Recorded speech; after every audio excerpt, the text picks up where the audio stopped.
joined a club called the Mayflower Club, and it's about your ancestry, and we have supposedly an ancestor of Mayflower. So anyway, we've been enjoying this club, and their speakers have been phenomenal. And that's how I heard Dr. Atwood. And I thought, okay, I'm going to see if he would be able to get to talk with us. Has a doctorate in military history. He is a Navy veteran. His time in the Desert Storm. I appreciate his coming tonight. He had engagements this afternoon too, so we're wearing him down. But we're glad you're here tonight. Thank you. Well, thank you very much. So without further delay, Dr. Atwood. I'm a whippersnapper who was in the Indian Ocean for Desert Storm. During the latest dust-up, I was in naval infantry, and I helped guard Taliban prisoners of war. We don't call them that, though. We call them detainees. Okay? So, although I don't know anything about the Great War, my father did because he was there. Yeah, I'm a member of 346. I'm from the great state of Westchester. Okay, I was born and raised in Doctor's Hospital in Westchester, and joined the Navy for lack of anything better to do, and spent a lot of my adult life in the Navy, and then got a PhD in history. So we're going to talk about two things. We're going to talk about local history, and we're going to talk about the Military Museum Project. What you're looking at is an A-20. It's a bomber from World War II. That's a fellow named Pugh. He was a school teacher in Naples, and he was a UF graduate from the ROTC, and of course, he painted his nose art Florida Gator, and although you can't read it, his mechanic painted his girlfriend's name on the thing. The reason why we start off with these three is these three Americans took off on a bombing flight against the enemy from Borneo in 1944, and they have yet to return. They are 3 of 73,000 plus Americans who are euphemistically missing. Most of the presentations I don't give to folks who know what's up. It's usually to kids who can't fathom things. They don't have much of a clue. Okay, what you're looking at there is our world, our little realm, the realm of South Florida and that sort of thing. Okay, well, the important thing about that is that we live in a watery realm. Okay, these are really critically important sea passages. The Florida Straits, the Yucatan Passage, the Windward Passage, the Panama Canal, and what we always forget, the Mississippi River. Everything going into the heartland of the USA has to come through one of these places. And everything leaving the heartland of the USA has to exit from these. Of course, you got your eastern seaboard and western, but we live in an important strategic environment. Alfred Thayer Mahan, he knew that, and he said this area is going to become important one of these days. For the making of aluminum, the aircraft of the world are made out of aluminum. Aluminum is made out of bauxite. You heat it up and it melts and becomes aluminum. Bauxite comes from Jamaica and it comes from Brazil. And if you're going to build aircraft, you're going to have convoys of bauxite. 1937, that's the military presence in Florida. We had 4 bases. We had Pensacola, T-Cola, which was graduating 100 aviators a year. Eglin, Army Airfield, because the mayor begged the Army Air Corps to come there. Come on in. There was a National Guard camp, and because of the generosity of Glenn Curtis, there was an airfield in Opelika. Next. Okay, something happened in 1937. The U.S., remember, the Philippines were a territory, and the United States had to do with China. We had gunboats sailing on the rivers of China. Why? To show the flag and to lend aid and support to our people over there. Missionaries, businessmen, that sort of thing. In 1937, the Japanese Empire came upon what they considered a final solution to the China problem, and that was to simply invade China and conquer it and do away with any Chinese who objected. And to that end, they attacked the city of Nanking, which was the capital of China at the time. The USS Panay was a gunboat sent from the Philippines, from Manila, to rescue Americans who were trapped in the conflict. Next. The Panay, the decks of the Panay were painted with red, white, and blue. We were there for a humanitarian mission. We rescued some Americans. There were 2 Italian filmmakers.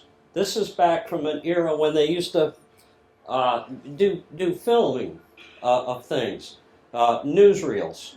Okay, Pathé newsreels. And these 2 Italians were scared. They said, "Can we come aboard?" And they came aboard with their equipment. Well, the next day, Japanese Imperial aircraft attacked the Panay. We know they attacked because the Italians filmed it. This guy's fighting in his underwear. He went to general quarters. The Panay was sunk. It was bombed, strafed, and sunk in shallow water, fortunately.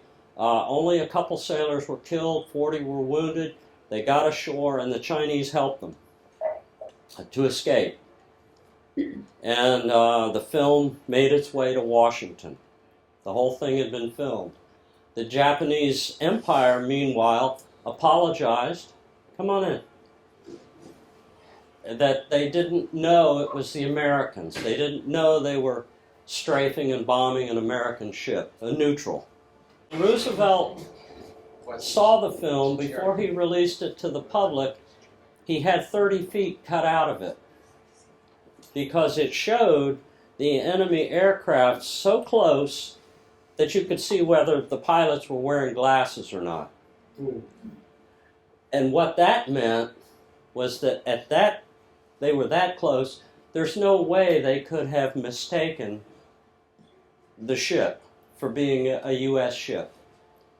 But Roosevelt cut it out of the film because we had at that time the 18th smallest army in the world. We had to suck it up. Next slide. That's Franklin Roosevelt. He was a funny guy, a nice guy. He wore cardigans and gave fireside chats. Next. That's the real Franklin Roosevelt. I didn't take him fishing. He's the only president who fished from U.S. destroyers and cruisers. He did it regularly. He considered it his name. We're doing that. Well, the times have changed. Yeah, they should have. He got away with it. Got away with Well, it was his Navy. He was the commander-in-chief. it. We put a big shark in my destroyer. And the only president who hunted sharks. A couple things. Just so that you know, just let me point out some things. The sailors are in T-shirts.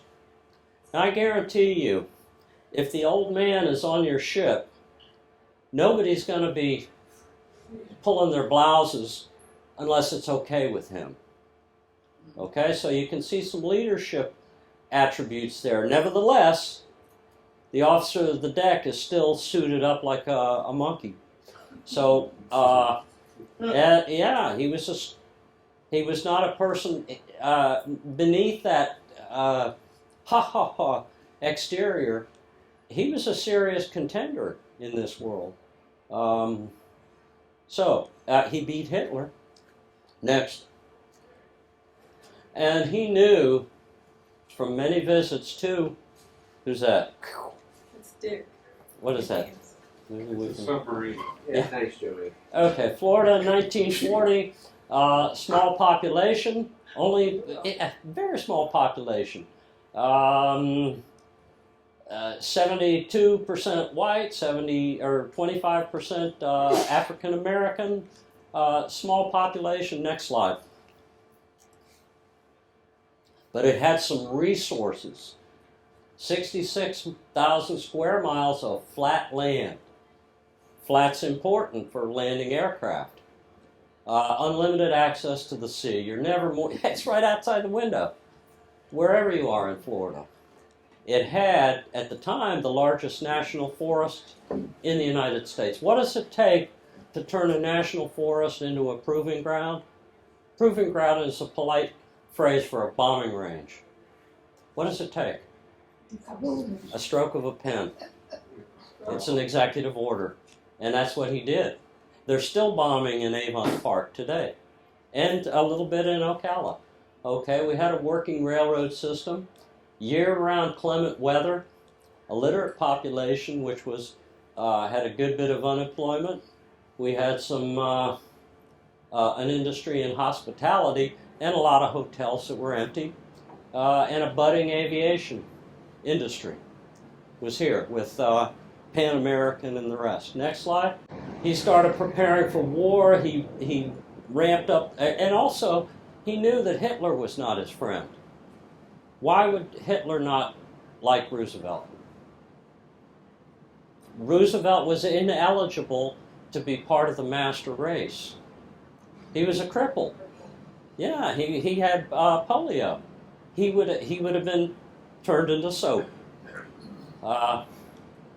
So he redesignated, reformed the Navy, and Florida centered at the very center. Next slide. Okay, this is what people forget because we won. In 1940, Hitler and Stalin were friends, and had they stayed friends, you know what Hitler did with France. They had this Maginot Line. It's real important, real strong, and over in the corner is Belgium, and Belgium's a neutral, so there's no Maginot Line. So what's a dictator to do? He just went around the Maginot Line, and that was against the law. Bad, yeah, bad. And France fell in 6 weeks. What could have happened is French West Africa could have gone over to Hitler and Russia. They could have crossed at the Dakar Narrows. They would have worked their way up the Caribbean. Do you think the Latin American countries would have stopped them? And where would they have landed? Daytona Beach. Miami. That was on the minds of the planners at that time. Yeah. We're very fortunate that one of the best pieces of good luck the United States ever had, the two worst mass murdering dictators in history, they fell out. And when dictators fall out, they don't just say, okay, I'm against you. Of course, you stab them in the back. That's what they do. And he went east instead of west. Lucky for us. Next. Okay. While this was going on, the Army and the Navy were preparing. The Navy built 25 yeah, you can fiddle with that thing if you can. I'm sorry if... I think it's slide's not that great. Okay, NAS Banana River. Well, the bases all over the place. Okay, there was a Naval Air Station Miami, Naval Air Station Richmond, Naval Air Facility Dinner Key. Those were just the local ones. Next. And the Army got interested in Florida also. Next. Next. Okay, the Army had what? The Army had two kinds of aircraft, fighters and bombers. That's what they had. They came out of it with a third weapon, which we'll talk about. But they said, well, we'll divide the continent into 4 quadrants, and we'll have a mega base in each quadrant. Okay. They could have chosen Louisiana, Arkansas, Virginia, Carolinas, Georgia. Where did they choose to put it? Next slide. Next slide. MacDill. Pardon me, Tampa. Next slide. Why would they have done that? Because, and the Army was twice the size of the Navy. The Army built 44 air bases. Why would you build air bases? Why would you not? Year-round good weather, flat as a pancake, and you can bomb and shoot and strafe all you want into the Gulf or the Atlantic. And if the enemy's coming, they're going to come here first. So the place became a pretty much of an armed camp. Army Airfield Miami, big base, right here. Anybody know what happened to it? They changed the name to Miami International Airport. That's all. Yeah, what a hoot. Next slide. Okay, so what we're looking at is before and quite the buildup. Next slide. The British got involved. They came down here. They studied at U of M. They crossed to Canada, took off their uniforms, got on trains, and came to Florida, and we trained them here in Arcadia. We trained them at Chapman Field. Anybody Chapman Field? She knows, yeah. Okay, there's a place called Chapman Field Park on Old Cutler Road. Okay, Chapman Field was an air base for training. It started, named after a guy named Chapman who was killed in World War I. The runways became too small, and now it's a county park. But agricultural station also. Okay, that too.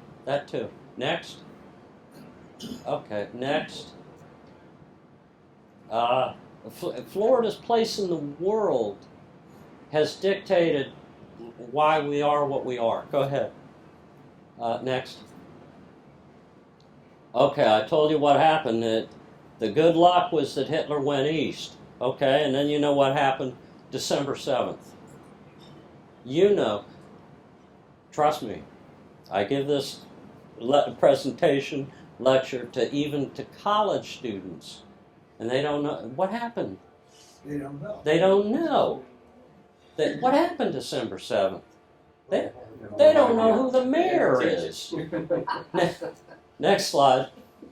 All right. The route that the enemy could have taken to us, to get us, because they went east instead, and thank goodness for that, we used that same route to get to them. There's 2 ways you get to the war. The North Atlantic route, which is dangerous because it's freezing, snow, sleet, hail, and what you're talking about, these are all propeller-driven aircraft. No jets, all propellers spinning around, except when they stop spinning, and then you're in trouble. And there's no pressurized cabins. A lot of stuff war is the mother of technology.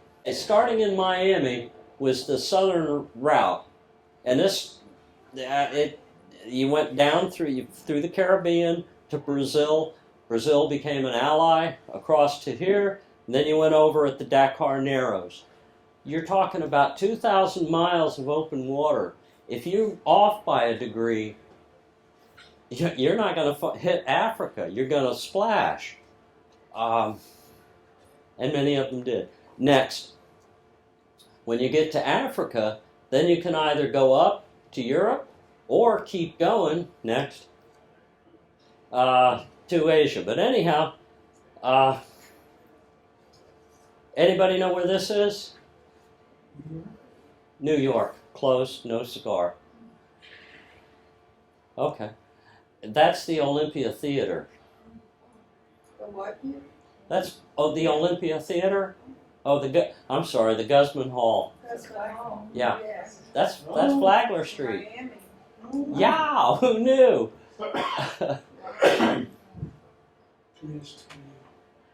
Next.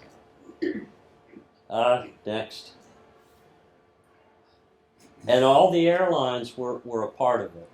They, all of them. And in fact, it was a provision of the GI Bill of 1944 that the American Airlines, those people, were considered veterans for their work. There were a lot of initial activities launched from Florida. The Doolittle Raiders, they trained at Eglin and then shipped out. You know about that. Then these others, next. We don't have all the time in the world. Another mission was Aquila was going to China to help the Chinese, but they were diverted to the fight against Rommel. That was around Ash Wednesday when the British were burning all their papers in Cairo because they were afraid that Rommel was going to win. So Casablanca. Okay, we've talked about Miami as an aviation hub and how you get around the world by going here. President Roosevelt made the first flight of Air Force One. Here's what happened. He held a press conference in Washington. He told the press, I've got to go to Hyde Park. I'm real frustrated with the war. I have to take some time off and think about what we're going to do. Come to the train station and see me off. And they went to Union Station near the White House, and he got on the train, and the train went north. And they all waved. The train went north all the way to Pennsylvania. Night fell, and it was dark. You don't need to turn a train around to make it go the other way. God bless you. What happened was that train stopped in Pennsylvania, stopped going north, and started going south. And it went south all the way to Miami. And it went through the downtown station without stopping. And back in the day, the railroad went along US 1. And right about at 27th Avenue, it came to a stop. The train came to a stop. Big surprise. There were Secret Service agents with cars. They carried Roosevelt into a car. Big surprise. The Joint Chiefs of Staff were on the train. They went with him. And they drove him to Dinner Key, where there were 2 Pan American aircraft. The crews had been federalized. They were reservists anyway. And they were waiting for Mr. Jones and his private party. And those 2 aircraft, if you're a cripple and you're going to be flying over the water, what kind of an aircraft are you going to pick? Yeah. They were clipper ships. And they flew him. We can't go back, to the map. We've already seen it. They flew him down through the Caribbean, across to Africa, and up to Casablanca for the first mission. Yeah, and the troops who had landed in North Africa, he just shocked the heck out of them. They go, Jesus, it's the old man. And he met with Roosevelt, and then he got back on and came back the other way. Churchill. He met with Churchill, exactly. Next. Okay. CBI. China, Burma, India. It was critically important to us to keep China in the war. Why? Because most of the Japanese military was in China. They were bogged down. We were having enough trouble in the islands as it was. If China bowed out of the war, surrendered, those troops would have joined the ones we were fighting already in the Pacific. So it was important for us to keep China in the war. How do you do that when the Japanese Empire controls Vietnam, Burma, Thailand, all those places. And the only thing you got is the mountains. You have to fly over the mountains. And again, we're talking propeller-driven, unpressurized aircraft. And what this led to was the third weapon of the Air Force, air transport. The idea that you can, and they proved it with the Berlin airlift after, that if you have enough aircraft, you can do it. And what does it take to turn a DC-3, civilian DC-3, into an American Dakota? Magic wand.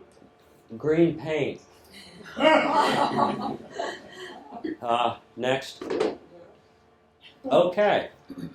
That we're nearing an end of what we're going to talk about with World War II, and then we're going to have to run through a bunch of them because, and to get to the end, we'll talk about the military museum. I mentioned in the beginning that there were some critical naval passages. You can say a lot about the Nazis, bad, and many utterly bad, but you can't say they were stupid. They knew how to read a chart, and they knew that the mouth of the Mississippi is where the ships are, and that these places were important sea passages. And so our little neck of the woods became one of 3 theaters of active combat operations in the Western Hemisphere. There was a lot of fighting in the Aleutian Islands, which people go, huh? That's Alaska. Yeah, but a lot of GIs fought there. There was a lot of naval fighting up the eastern seaboard. And there was a lot of fighting here. Next. Each dot represents a ship that was sunk by the enemy. And yeah, go figure.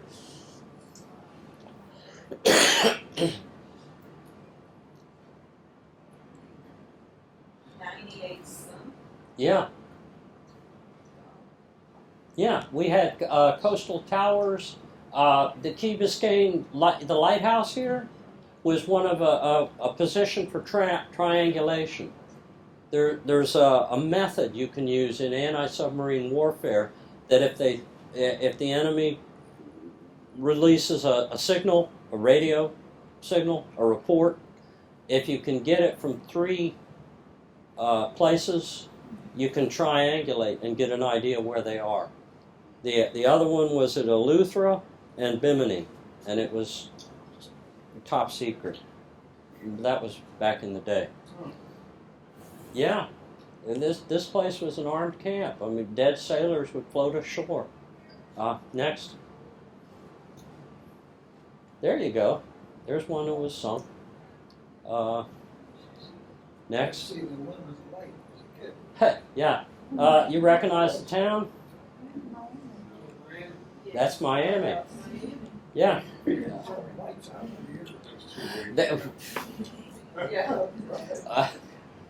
Kennedy was trained people here.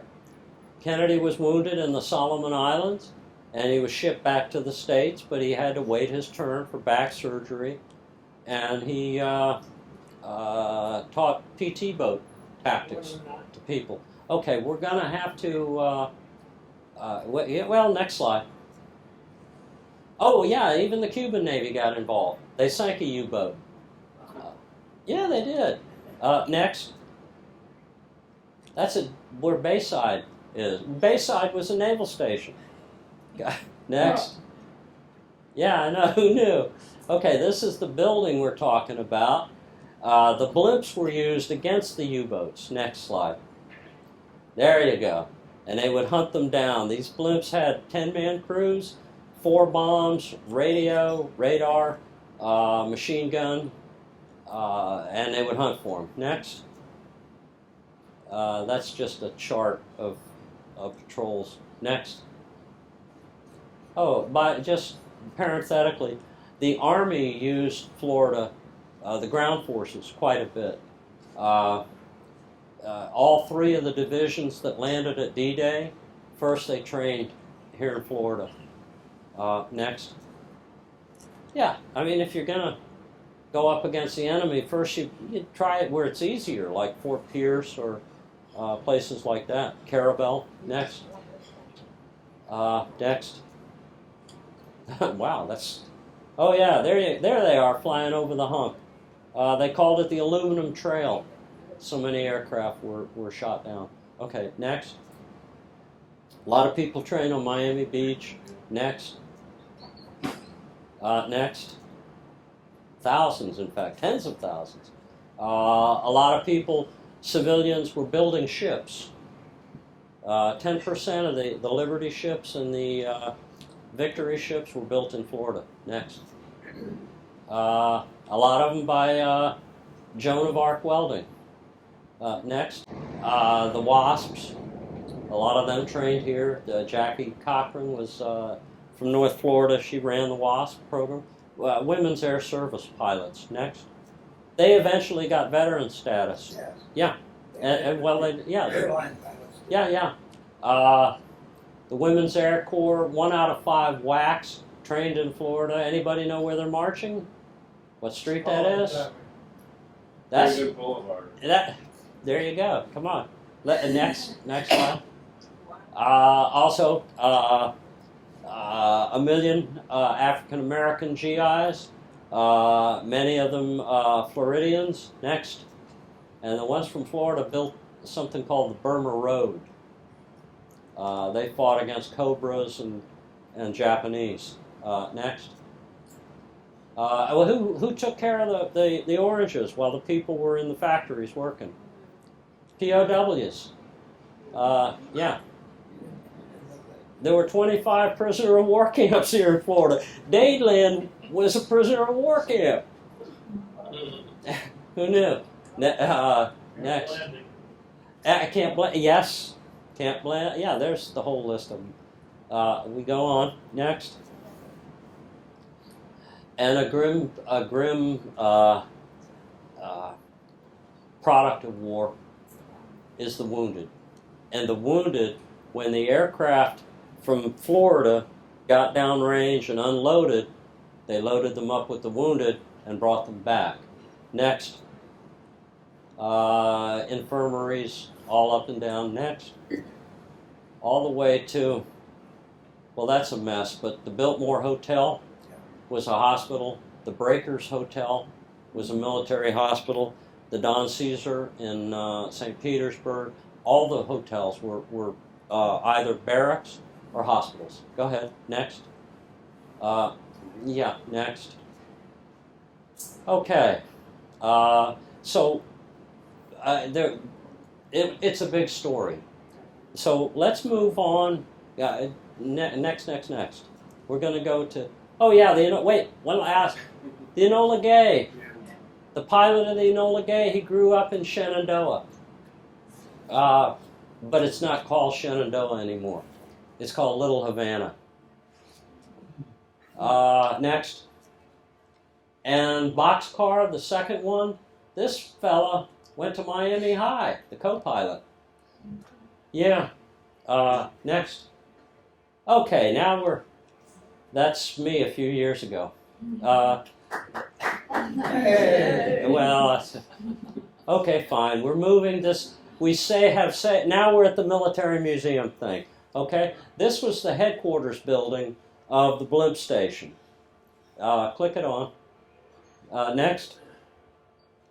The hangars, the ruins of the hangars, still exist. They're where the train museum is now. Next. The hangars burned down. Couldn't save them. You see this thing here? Next. Oh, well, back up. And now back up one more. Okay, you see these things here? Now go forward one. Those were shops built into the hangars. These hangars were huge. Next. Next. Next. There you go. This building was Navy headquarters in World War II for the blimps. After the hangars burned, the government kept the property, didn't do much with it. U of M had a South Campus there for a little bit. It didn't work out because the GIs. I talked to one guy who said, "Yeah," they said, "this is your dormitory," and he says, "That's my old barracks." But the government kept it. In the 1960s, this was called JM Wave. It was CIA headquarters for anti-Castro activities. And remember, there was no zoo. The whole, it was a forest. There was no Cutler Ridge. And they don't even call it Cutler Ridge anymore. It's called Pinecrest and Cutler Bay and all that stuff. Okay, so the building after that was an Army Reserve Center, and then after that it was a Marine Corps Reserve Center. So you've got pretty much just about everybody was involved. All right, so next. There we are. When we took it over, the Friends of the Military Museum, the Miami Military Museum and Memorial, it was falling apart. We had to, next, it was collapsing. That's a worker. We had to move the building to save it. Now here, so that you know, there's a big zoo there now because in 1980, they got tired of the little zoo here, and they petitioned the Department of Defense, can we have a zoo on this big area where you're not doing anything? And the DOD said, yeah. And that's why you have a big zoo there. Of course, there are covenants that the federal government can take it back if they try to flip the land or if there's covenants. Okay, anyway. So we had to move the building. Next. First we had to strip it of asbestos. Next. Task force planning. Next. First we had to make it, revitalize it, strong enough to move so it wouldn't collapse. Next. It had to be brought up to code. Next. And then we had to move it. It was cut away. This is the largest building moved in one piece in Florida. People used to just say, oh, that's mad Mr. Atwood. Tell him I'm not here. Then when I got the PhD, now it's mad Dr. Atwood. So it was cut away. Next. Jacked up in the air with hydraulic jacks, 96 wheels, and the ones in the front had a motor. That's how buildings are moved. If the front wheels move, what happens with the wheels behind it? They move too because they're round. Okay, there's no reverse. You better get it right because there's no reverse. And it moved very slowly. It was next. It was a 6-week move. There it is at the new site. It's on the grounds of the zoo. It's right next to. It's between the zoo over here and the train museum over here. And there are our elected officials pretending that they're pulling it home on a rope. Next. And there's some of our people. That's a funny. Here you go. That's a monument that I helped Okay. get there. Okay. Well, good. Because we had that guy called. He says, "Hey, Sonny, they told me to call you." I said, "Okay." He says, I'm in Pennsylvania. No, your people in Miami, they never heard of World War II. I said, they don't even speak English. And they told me to call you. I said, okay. He says, you ever hear of the USS Biscayne? I said, yeah, I have. It was a ship named after Biscayne Bay. And he says, well, I want to put up a monument. I served on the Biscayne. I said, okay. Why don't you give us a few years when we're up and running and, the lawn? I said, Sonny, I ain't got all day. So we said okay, and he did it. Okay. Next, Well, you know, there's more to that story. tell me more. I worked with him for maybe 30 years. Yeah. Talked to everybody around here about this famous ship that had all the landings in North Africa. Yeah. Okay? Nobody wanted a damn monument here at all. Here on the quay, they said, oh, we'll think about it. We said, he'll pay for it. Yeah. Put it right here, USS Biscayne. And Well, nobody would listen. And you were the first people to listen. yeah. It's been downhill ever since. The first thing that was put out there. Yes. You were there when it was put out. Yeah. Because the building was in ruins at that time. Yeah. Okay, so the takeaways, one is, why is Miami or Florida an aviation-centric location? Because the government built all these airports, and none of them disappeared. None of them collapsed. They just changed hands to the civilian community. Tampa International, Jacksonville International, all of them. Next. Okay, that's a rendition of what it was or what it was supposed to be. Next. We've had a lot of help from the Eagle Scouts. The Boy Scouts next. This is what's coming. This is, you're invited. I think there's one more slide after this. You guys are invited. Go back. Because I said this is Miami Military Museum and Memorial. Okay? The Cuban American Veterans Association, they built a monument. And they're gonna, I'm sorry you can't read it. I have a few that you can make copies of and share with everybody. On the 19th of this month, February, that's a Sunday, at 11 a.m. in the morning, we cordially invite you to join us on the grounds of the Future Museum for the unveiling of this monument. Okay? It's for all veterans, and we will also honor the World War II submarine veterans at this time, because they've also subsequently, they gave us a cannon. So it's free, it's open to the public, and Ms. Cromartie is the one you need to ask about the flyers, because I'll give them to her. Okay, next. So, there's the building today. Yeah, it's kind of majestic, isn't it? Wait, hold on here, Ed.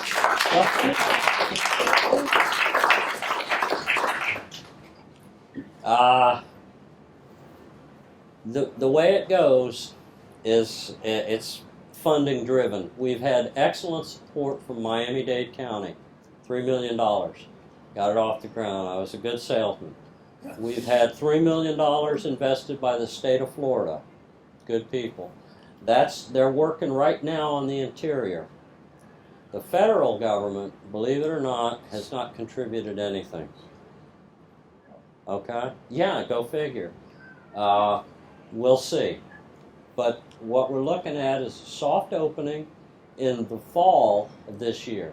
And that matters a great deal, because every day of the year, school buses go to the zoo.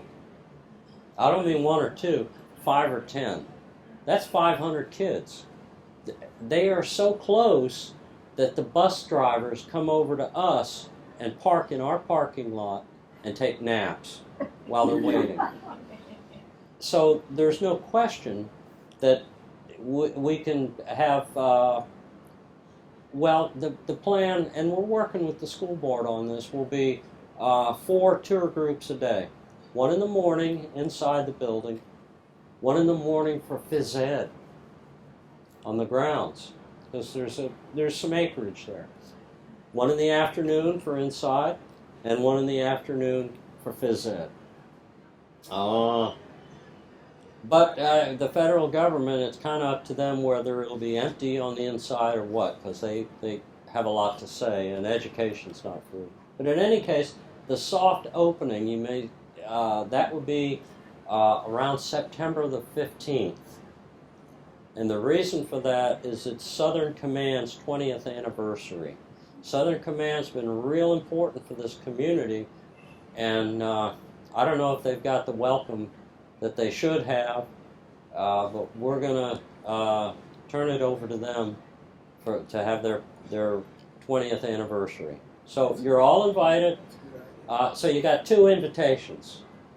You got one for the 19th of this month, 11 a.m. That's a Sunday. Come out and help us unveil the Cava Monument. And if you're not Cuban American, that's fine. Help us unveil the Submariners Monument. And September, come on around. And Ms. Cromartie is your point of contact. That concludes my briefing.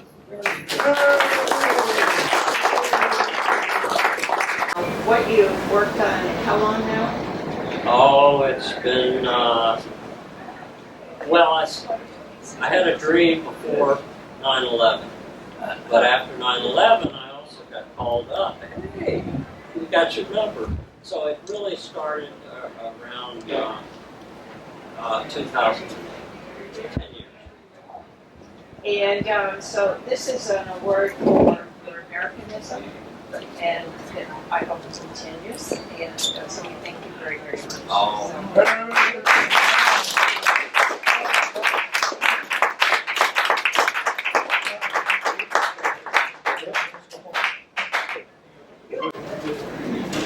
Dr. Atwood, before you sit down, you mentioned that you're a veteran as well of the Navy. So on behalf of Post 374, I want to present you with this unit coin in appreciation of your military service and sacrifice. Thank you to fellow veterans of the American Navy.